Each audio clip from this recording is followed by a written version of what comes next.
Pero tandaan nyo ha, na kahit na itong early retirement ay mas beneficial kasi nga maagang makakapag-retire sa serbisyo itong si employee. So, more beneficial sa kanya yung early retirement.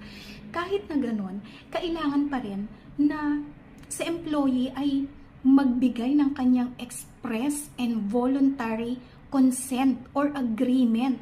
Uma-agree siya doon sa early retirement policy na employer. Hindi pwede na si employer ay i-impose niya unilaterally yung early retirement package. O basta tanggapin mo yan kasi yan ang company policy, hindi ka pwedeng tumanggi. Hindi po pwede yon. That is tantamount to dismissal kapag pinilit kang i-retire against your will or consent.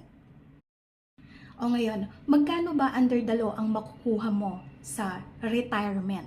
Okay. 1/2 month pay for every year of service. Yung fraction ng 6 months ay considered na pong 1 year for the purpose of computation. So, anong ibig sabihin nito? Halimbawa, 20 years ka na sa kumpanya and ang sahod mo ay 20,000 sa isang buwan. Ibig bang sabihin, 10K multiplied by 20 years, yun ba ang ibig sabihin ng half month pay for every year of service? Mali po.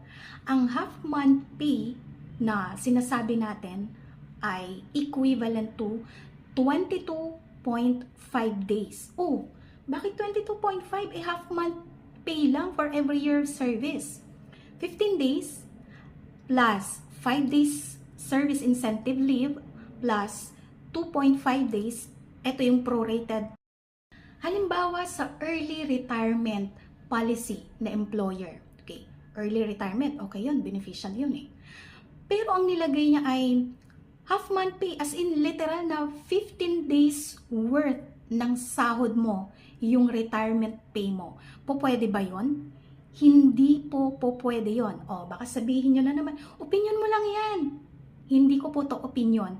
Merong actual na kaso noong 2019 na nadesisyonan ang Korte Suprema kung saan naglatag siya ng early retirement policy. Okay? Na yung mga 40 years old and meron ng 15 years in service sa kanilang kumpanya ay pwede nang makapag-avail ng early retirement. Okay? So may isang empleyado, 42 years old na siya and naka 15 years na siya in service, nag-avail siya ngayon ng early retirement. Pero sabi niya, dapat ang computation ko ayon sa batas, 20